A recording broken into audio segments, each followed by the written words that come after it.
Hi guys, this is Eric with Pixel Rookie, and welcome to episode 8 of the Chronicles of Rook. Before we dive into this video, let's take a look at the fan art that was submitted since last time. We got some great submissions of Rook sneaking through the Bugmaster's lair. Ricky19 makes a return with Rook trying to rush out of the tower while being detected by all of the baddies. Leith Xavier did this hilarious piece of Rook looting the Bugmaster's treasure while he's in a complete daze. I just really like how charming the composition of this piece is. Xadius is back with his own rendition of the Bugmaster, and I'm sure you're not surprised that it looks really good. And we have some more nice submissions of Rook being cool as ever. Snake Eyes has Rook posing, ready to unleash the falling sun. Asgarok drew this nice piece of Rook casually taking a stroll with his weapon already drawn. It's like he knows trouble's just ahead. Here's another one from Asgarok where Rook is taking a little break by a campfire roasting some marshmallows. We all need to take it easy from time to time. Solar drew this one of Rook's portrait beside a chess Rook. Honey Demon drew this really nice piece of Rook taking off from the gates of New Raleigh in search of a new adventure.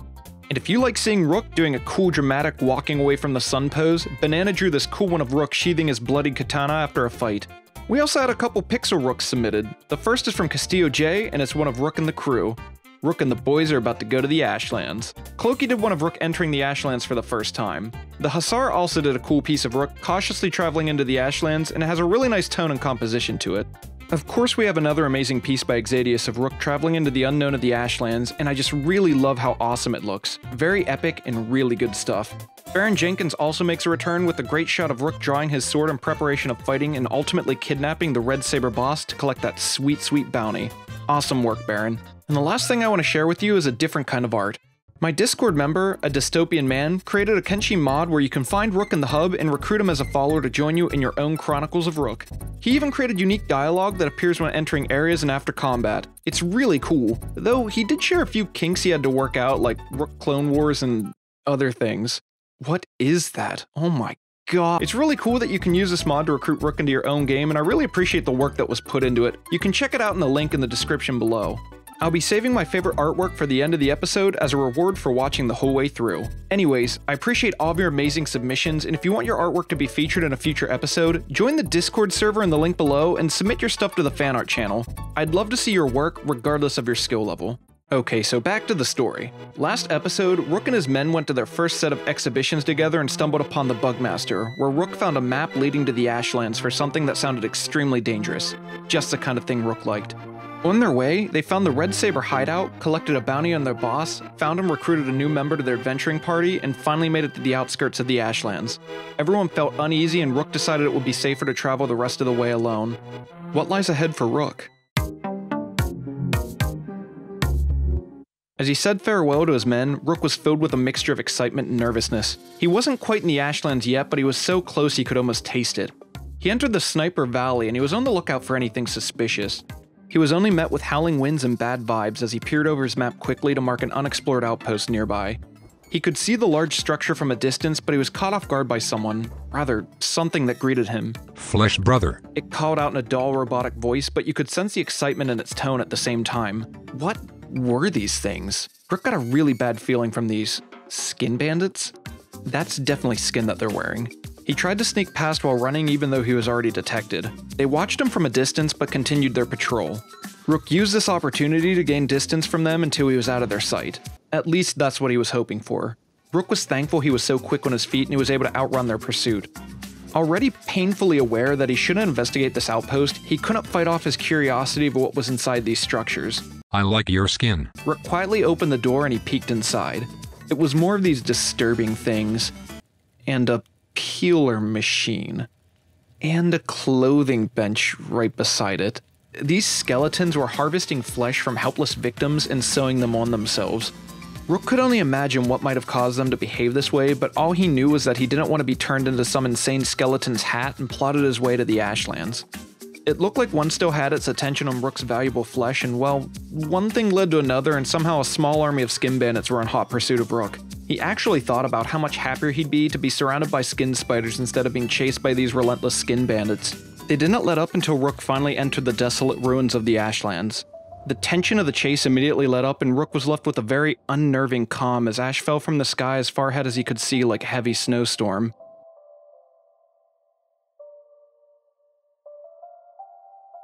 He felt isolated here. Well, that was until he saw a skeleton patrol heading up the hill. He immediately began to sneak and find some cover to hide. The last thing he wanted to do was get caught here. This was a large patrol and they looked tough. Rook definitely couldn't handle that on his own. He successfully evaded their patrols and saw some kind of large outpost nearby. From afar, it looked like a large hive of some sort. When he walked inside, it looked like some sort of lab. Of course, Rook's eyes were drawn to the locked safe nearby. He quickly worked the lock open, and inside was some random junk. He quietly scoffed as he closed it up, but noticed an even more secure-looking safe behind him. Rook was working on this lock, and he realized that he wasn't alone in here. He managed to pick the lock, but he had to fall back briefly as a skeleton patrol was wandering through. He realized they were spreading out and he'd be caught if he didn't move fast. It might not be the best idea, but Rook turned around and went for the safe. A smile appeared on his face as he was met with some real treasure. An Edge Type 1 fragmented axe. Yeah, boy. There were still plenty more of the Ashlands to explore, and he already found some good loot. He loaded it into his... Oh wait, this weapon was too big to fit in his bag. This would complicate things. He didn't have time to think. Rook heard a skeleton guard right by him and he panicked. He equipped the fragmented axe and dropped his falling son. He had to get out of there before he got caught, so he planned his quick escape through the back of the strange structure.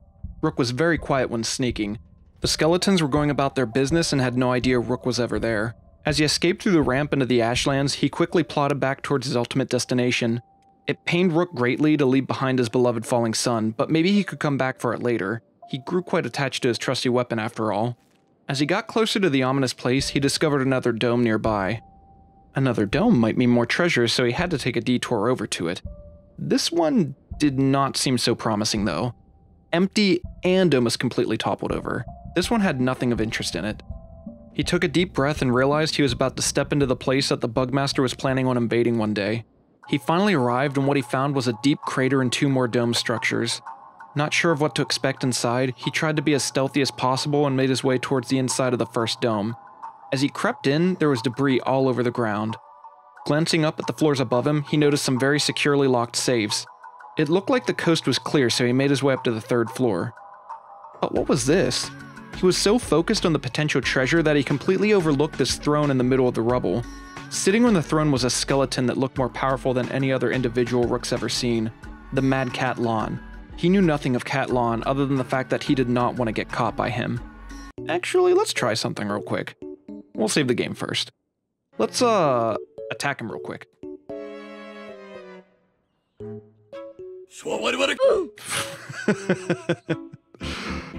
Okay, yeah, let's pretend that never happened. Anyways, back to the story. Nobody else was in the dome and the coast was clear. Rook began working the safe. It took a few attempts, but he finally pried it open. Inside was a beautifully crafted Nadachi, some blueprints, and other less important items. Rook gathered what he could and fit it into his bags. The fragmented axe was a magnificent weapon indeed, but it was so heavy and unwieldy, the Nadachi felt more comfortable to him, and he decided to swap weapons. Unfortunately, he just didn't have a big enough bag to haul the larger weapons with him. Anyways, he already had a plan for this, so he closed up the safe and he began working on the next lock safe. This one was mildly disappointing to say the least. There wasn't anything else that caught Rook's eye, so he decided to sneak into the other dome and see what treasures he might find there. He snuck into the entrance and looked down the ramp. Rook froze and saw what looked like an entire army of skeletons patrolling the structure. He had to get out of there. He looked at his map and realized it was time to leave the Ashlands and reunite with his friends. Rook decided to take the quick route through the masses of skeletons, and fortunately he passed through undetected. On his way out, he discovered another nearby dome. It was another quick detour as this dome was completely destroyed and abandoned. He continued traversing back to his men. On his way out of the Ashlands, Rook saw another patrol of the horrifying Skim Bandits. He snuck by unnoticed. Rook noticed the main structure of the Skim Bandits' home actually looked like one of the abandoned domes that he explored in the Ashlands. What happened here? He finally made it to the ruined structure that his men were hiding in, but it looked like he was being tailed by a lone skeleton. It was time to put this Nadachi to the test. It felt good in his hands as he began attacking the skeleton. This would definitely be an easy fight. So there was actually an entire patrol that caught up with Rook, so he immediately booked it away from his allies. Keeping them safe was his highest priority. It took some time, but he managed to lose a patrol minus this one determined skeleton. They re-engaged and it only took Rook a couple skillful swings to defeat it. Now that he wasn't being followed, he returned to his men. They lit up when Rook came in to greet them. The men were filled with questions about the Ashlands, but Rook just told them, "There's no time to talk yet. Hand me your bag." And he tossed Chris his backpack while asking for him to hand his over. They were taken aback slightly and Rook just looked at them and said, "Hold tight, I'm getting my falling son back." The rest of the men looked mildly annoyed, but they knew it didn't make sense to object. Rook began making his way back to the Ashlands dome. This bag was awkward. It slowed him down and he wasn't nearly as stealthy, so he had to be extra careful. It was time to return to the Ashlands. He got back to the first dome and it didn't look like his falling sun was there, so he went to the safe to see if it was inside. It wasn't there. Not only that, but they saw Rook and were closing in on him. He never actually put it in the safe. They must have confiscated it. Rook let out a disappointed sigh and began running for his life. Even with this heavier bag, he was able to escape and make it back to Catlan's lair. He was going to try and get the fragmented axe back. He turned the corner into the dome and he realized he made a big mistake. This wasn't the dome with the isolated skeleton sitting on a throne. This was the dome that had an entire army of skeletons in it. Rook was too late to realize his mistake. He took off running in the opposite direction. He was circling the crater, but there were at least a dozen angry skeletons on hot pursuit. At this point, he figured he would sprint into the other dome, snag the fragmented axe, and get out of here for good. Rook got some distance from the enemy, but they weren't letting up. He entered the correct dome this time, and there was the ominous skeleton sitting upon his throne. That didn't matter right now, though. The safe was on the 3rd floor, and he wasn't going to go through all this trouble for nothing. He wasn't trying to sneak this time, and Catlan noticed him. He began rambling off, declaring things of treason and other nonsense. Oh, thank goodness. At least the fragmented axe was still there. He quickly placed it into his bag and started making his way out of there. As he rounded down the spiral stairway, the other skeletons caught up to him. He got tangled in a group of them, but slid through while only taking a minor hit on his right arm. He started running for the exit and ran into the other hive again. He realized what he was doing and turned to go the long way around the crater again. What the heck? Out of nowhere, Catlan and all of his minions started screeching to the point that it felt like the ground was trembling. Rook really needed to get out of there. What seemed like the entire force of the Ashlands was chasing after him in cold blood. Rook really needed to get out of there. Fortunately, he was still faster than the entire mass, and after running through most of the Ashlands, they finally realized they wouldn't catch him and stopped chasing after him. Rook thought he was strong, but he realized this place was far too dangerous for him to explore. As he left, he walked by this hulking machine called a cleanser unit. Yeah, let's just go around that. He used the darkness of the night to his advantage to sneak back to the other men undetected. As he crept through the ruined doorway, the others noticed him and anxiously asked him what happened and if he was alright. Rook rested with them for a few hours and talked about the events he witnessed with the skin bandits, the domes, and how he lost his treasured falling sun in Catlan. The sun started to rise and they all knew that they overstayed their visit. It was time to head back home. They would stop at Mornigan as a checkpoint and continue to New Raleigh. Rook felt relieved to be back with his men. They seemed relieved to have him back with them too. While making their way to Morn, they were attacked by a large beak thing. It was time for them to test out their new weapons. Rook kept the fragmented axe. No one else would be strong enough to use it, and Juan's not equipped in Nodachi. Rook barked orders on formation while the men worked together to take the beast on. Every swing of its head inflicted massive damage to Chris, Hammett, and Wansnot. Rook was flanking it while trying to do as much harm to it as he could. The fighting continued for a while longer, but they eventually killed the beast. They carved the good meat from its body and lit a campfire. They could use the fresh meals since their food supplies were running quite low. They patiently waited while their meat cooked and talked about how they were looking forward to returning home.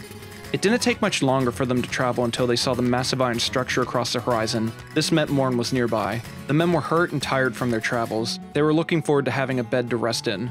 As they entered the gate, they went straight towards the inn.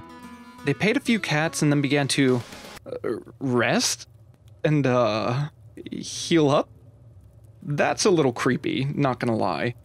After the men slept, they felt rejuvenated and continued their journey back to New Raleigh. Things were going well until a bunch of pesky blood spiders ambushed them in the swamp at night.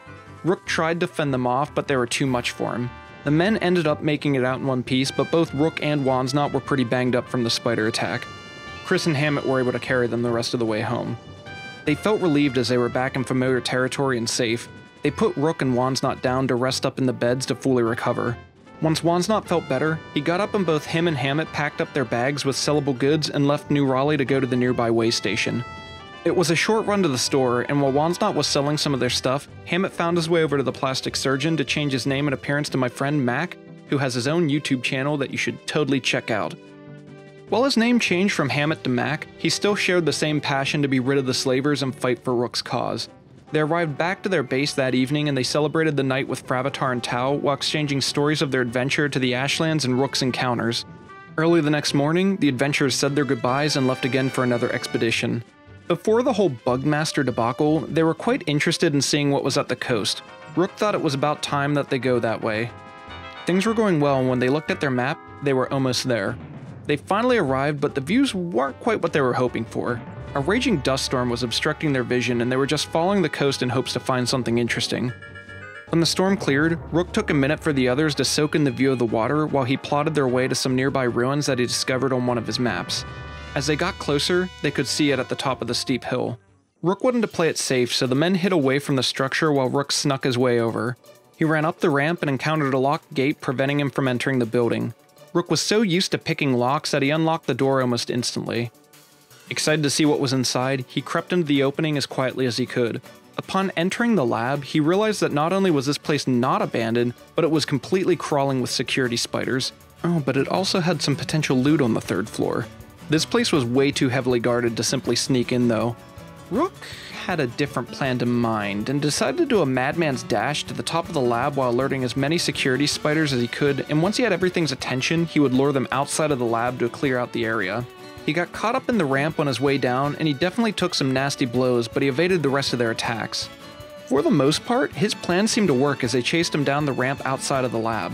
Rook was much faster than them, and once he got them far enough away, he took off back into the lab and began sneaking as soon as he broke their line of sight. The plan worked exactly how he was hoping, and the safe was left completely exposed. The safe creaked open, and inside, it had some items of interest. Most notably was an AI core that they could definitely use, so he quickly packed that into his bag. He didn't have much time, so he moved to the next locked box and picked it open too. Not much inside, but there was more to check.